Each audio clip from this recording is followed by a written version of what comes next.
राष्ट्रीय आंदोलन में सरदार पटेल जी का क्या योगदान रहा, इस बारे में प्रकाश डालिए। भाई और बहनों, सरदार वल्लभ भाई पटेल जी ने गुजरात में काम किया, जो उन्होंने संघर्ष किया, जो आंदोलन किए, जो उन्होंने बाढ़ आने पर, अकाल आने पर, जो उन्होंने प्लेग फैलने पर, जो उन्होंने सेवा के कार्य किए, बगैर स्वार्थ के निश्चल मन से जो काम किया, वो गुजरात के नायक बन चुके थे। गुजरात की जनता का मन जीत चुके थे।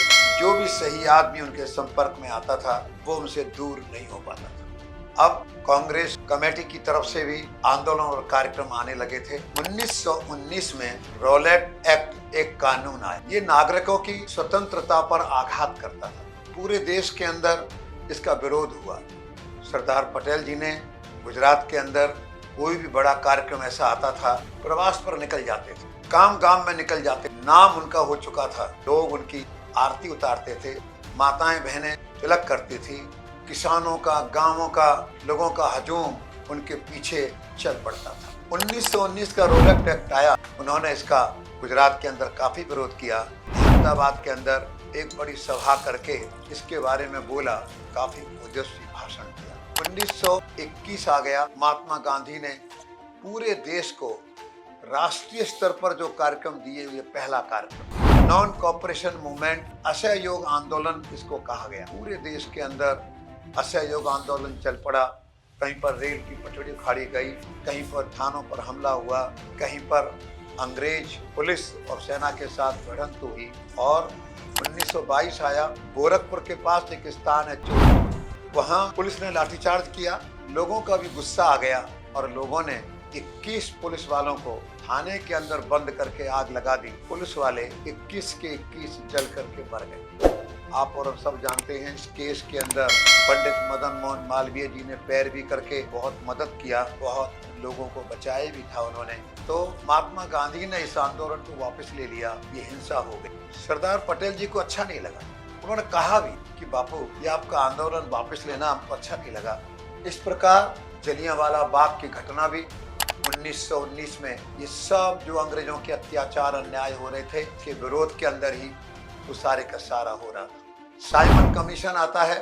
साइमन कमीशन का पूरे देश के अंदर विरोध होता है। Simon commission go back, Bombay में, कलकत्ता में, दिल्ली में, अहमदाबाद में बहुत बड़े बड़े कार्यक्रम होते हैं। एक कार्यक्रम लाहौर में भी होता है। हजारों लोगों का नेतृत्व लाला लाजपत राय करते हैं। पुलिस लाठीचार्ज करती है। पुलिस के प्रमुख होते हैं सैंडर्स। लाला लाजपत राय को चोट इतनी गहरी लगती है लाठी की, कुछ दिन बीमार रहकर उनके प्राण निकल जाते। सैंडर्स को भगत सिंह और उनके साथी ने किस प्रकार गोली का निशाना बनाकर मार दिया था, और वो पुलिस के हाथ भगत सिंह वगैरह नहीं आए। इस प्रकार से 1921, 1922 non cooperation movement, Simon commission का विरोध होना, इस प्रकार ये पूरे देश के अंदर सब कुछ चलता रहा। कांग्रेस की गतिविधि में भी धीरे धीरे बदल आ रहा था। 1929 लाहौर कांग्रेस का अधिवेशन, रावी नदी का तट, नेहरू जी की अध्यक्षता में कांग्रेस ने पहली बार स्वराज्य की जगह पूर्ण स्वतंत्रता का प्रस्ताव पास किया। नेताजी सुभाष चंद्र बोस, सरदार पटेल, पंडित जवाहरलाल नेहरू, ये जो युवा लोग थे, इनको बहुत प्रसन्नता हुई। 1931 में कांग्रेस का अधिवेशन हुआ। उसमें सरदार पटेल को कांग्रेस का अध्यक्ष बनाया गया। इन्होंने अपने समय में बहुत अच्छा काम किया। लोगों को याद है अहमदाबाद का कांग्रेस अधिवेशन सरदार पटेल जी की मेहनत से, परिश्रम से कितना अच्छा हुआ, कैसे वो अध्यक्ष बने। अब थोड़ा थोड़ा आंदोलन भी जोर पकड़ने लगा, समाज भी जागने लगा, गोलमेज कॉन्फ्रेंस भी हो रही थी। और इधर 1932 में और 1935 में प्लेग फैला बोरसद में सरदार पटेल जी ने बहुत काम किया। इधर कांग्रेस के अंदर भी थोड़े से मतभेद होने लगे थे। बारडोली तहसील का एक गांव है हरिपुरा, वहां पर कांग्रेस का अधिवेशन हुआ। पटेल जी ने बहुत अच्छी व्यवस्था की। सुभाष चंद्र बोस समय कांग्रेस के अध्यक्ष चुने। इस प्रकार ये सब करते करते गांधी जी के एक तरफ नेहरू जी, गांधी जी के एक तरफ पटेल, एक ऐसी जोड़ी खड़ी हो गई, तीन लोगों की टिकड़ी खड़ी हो गई। देश को आजादी का आंदोलन तीव्र करना है।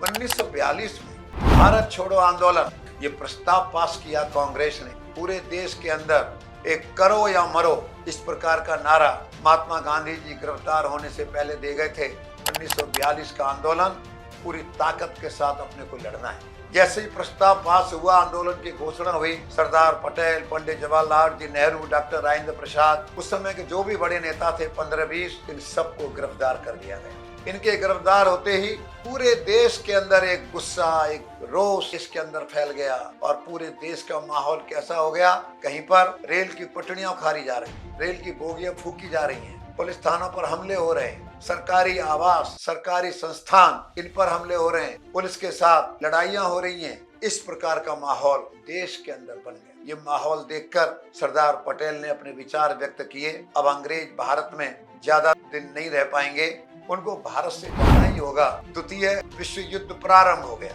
और नेताजी सुभाष चंद्र बोस कांग्रेस से नाराज होकर अलग हो गए थे। वो भारत से निकल गए और वो जर्मनी, जापान, सिंगापुर, बर्मा आदि जगह होते हुए आजाद हिंद सेना का गठन करते हुए और अंग्रेजों के खिलाफ ने लड़ाई की घोषणा कर दी। उधर जब आजाद हिंद फौज की बगावत हुई, इधर भारत छोड़ो आंदोलन हुआ, उधर नौसेना ने बंबई में विद्रोह किया, वायुसेना ने बंबई में विद्रोह किया, रेलवे की हड़ताल हुई, डाक कर्मचारियों की हड़ताल हुई, उसको भी सरदार पटेल जी ने ही डील किया। अब धीरे धीरे मुस्लिम लीग की गतिविधियां बढ़ने लगी। उनको लगने लगा था अंग्रेज जाएंगे तो ये हिंदुओं की सरकार आ जाएगी, तो हमने 700-800 साल में जो अन्याय अत्याचार किया है ये इसका बदला जरूर लेंगे। इधर मुस्लिम लीग अपनी बातों पर डट गया। जहाँ जहाँ पर मुसलमानों की आबादी ज्यादा है उस इलाके को पाकिस्तान में मिलाकर हमको एक अलग देश चाहिए। उनके नेता बने मोहम्मद अली जिन्ना। मोहम्मद अली जिन्ना मुस्लिम लीग को लीड कर रहे थे। महात्मा गांधी और उनकी पूरी टोली ये विभाजन को किसी भी प्रकार स्वीकार नहीं करना चाहते। गांधी, नेहरू जी, पटेल ये सब विरोधी थे देश का विभाजन।